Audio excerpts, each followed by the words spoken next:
Hi dear students, in the last class we started Act 1 Scene 2. Hope that all of you are going through the classes.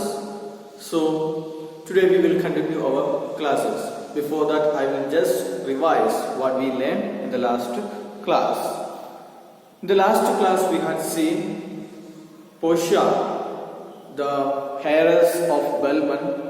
She is looking very tired and she says to her maid that she is very tired of this world. Then Nerissa, the maid of Portia, says that it is better to be seated in the middle. It means that avoid the two extremes. Two extremes are richness and poverty. Since you are having in the middle, everything in the middle, that means you are having fortunes and you have miseries, that is the reason for your tiredness, and you don't worry about that one. It is better to be seated in the middle. Nerissa justifies her points by saying that the people, those who are having too much, they will become older or they will get age sooner, but the people, those who are having just enough, they will live more. And Portia is very happy with the words of Nerissa, and even she accepts that words. And then Nerissa says, it is better to follow rather than just listening and rather than just knowing what is good. It will be more good when it is followed. In the last class we had seen the conversation between Portia and Nerissa, and Nerissa says that certain instructions, it would be more better if we follow the instruction, the good things. If we follow the good things, then that would be more better. And you may take page number 31. In answer to that one, Portia says, if to do were as easy as to know what were good to do, chapels had been churches, and poor men's cottages, princes' palaces. Here, chapels means a church which accommodates a small number of worshippers. That means a small worship center. Portia says, if to do good is as easy as to know what is good, then chapels would be churches. So we know that to do something good is always the best thing that we can do in our life. But it is not as easy as to say what is good and to do something good. So these both are different. Doing something and knowing something, both are different. We know what is good, but we may not do, or normally we do not do what is good. So practicing and knowing, both are different according to Portia.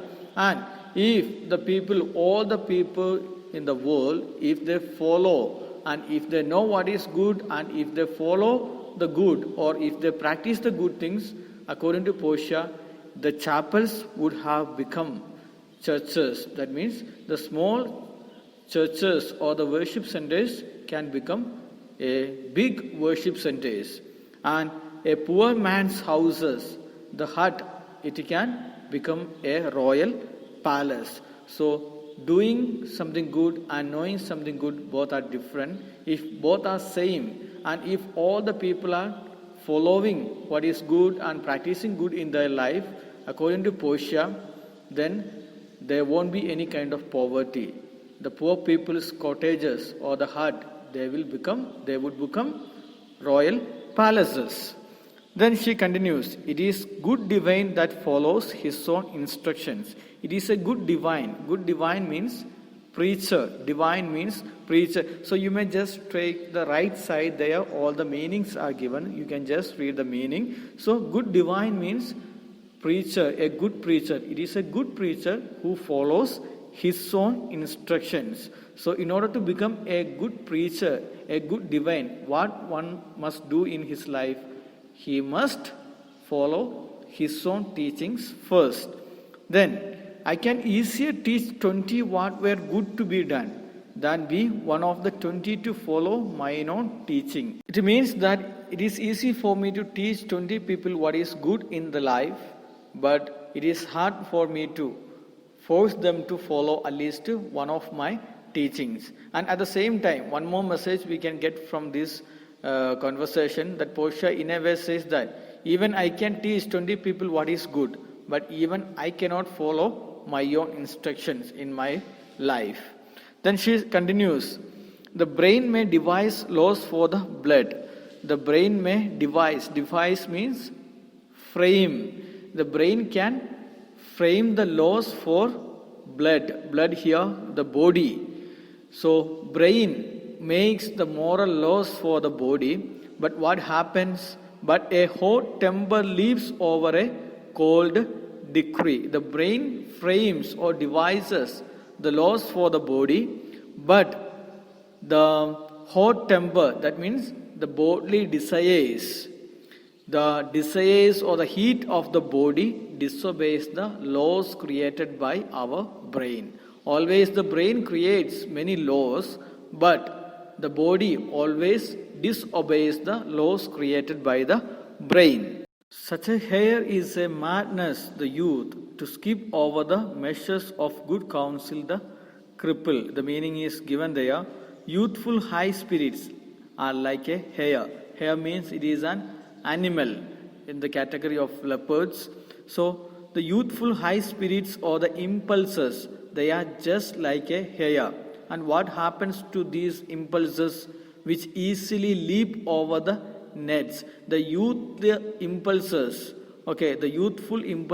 always leap over the nets or the meshes of good counsel, the cripple. The good counsel, that means the good advice or the good instruction. So the youthful impulses always leaps over all the good counsels or the good advice. The parents, the teachers or the elders, they may give such a kind of good counsels or the advice to the youth peer or the young generation, but what happens? They always have the tendency to leap over such a kind of instructions or the advice. So what Portia is trying to convey here, always the brain is framing laws for the body, but body won't obey the laws made by the brain. And we know always what is good, but it is very difficult to follow what is good. And again she continues, but this reasoning is not in the fashion to choose me a husband. But this kind of logic is not suitable for me to select a husband for me. This reasoning here means logic. It is not in the fashion, it is not proper to choose me a husband. Such a kind of logic won't help me to choose a good husband for me.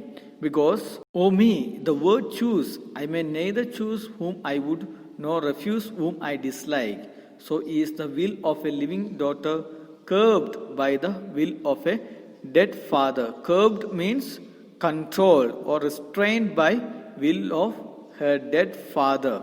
So here in a way Portia says that even Portia doesn't have the choice to select to her own husband. There is no freedom. Why? Because in the introduction part it is clearly mentioned that the person who selects the correct casket, he is able to marry Portia. So Portia is not having any role in selecting the husband. That is why Portia says, O me, the word choose, I may neither choose whom I would nor refuse whom I dislike. So there is no choice for Portia. The person who selects the right casket, he can easily marry Portia. She is not able to accept the person she likes, or she is not able to reject the person she dislikes. Why?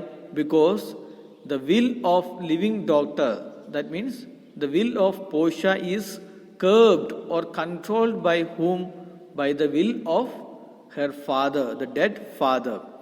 Is not hard, Nerissa, that I cannot choose one nor refuse none.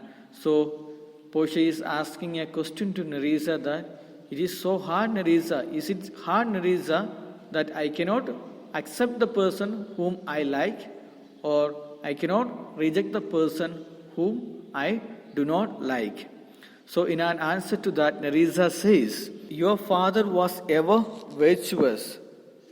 Virtuous here means pious, a gentle person. Your father was very pious and gentle person, And such a kind of people, such a kind of holy men or holy people at their death have good inspirations. Good inspirations means divine guidance. So the holy people, they get divine guidance at the time of their death. So therefore the lottery, that means the casket system mentioned in the introduction part, the lottery that have devised in these three chests of gold, silver and lead. So the lottery that is already devised by your father, it is according to the divine guidance. And she continues that these three chests of gold, silver and lead. So the one who selects the right casket, he is able to marry Portia. So this lottery here, whereof who chooses his meaning. His meaning means the one that Portia's father meant him to choose. So many suitors may come to select the right casket, but the right casket according to the will of Portia's father, the one who selects the right casket, he can marry Portia, will no doubt never be chosen by any rightly, but one who shall rightly love. So the lottery which he has devised, namely the choice among the three caskets of gold, silver and lead, in which the one who makes the correct choice will marry you. His meaning, the person who makes the correct choice, that person will marry you. So you don't worry, because your father already got the guidance, the divine guidance at the time of his death, and only the right person who makes the correct choice, he can marry you. And again she continues, no doubt never be chosen by any rightly, but one who shall rightly love. I have no doubt that you will be chosen correctly by a person whom you will truly love. You will be selected by the person whom you will truly love. But what warmth is there in your affection towards any of the princely suitors that are already come? Do you have any special love?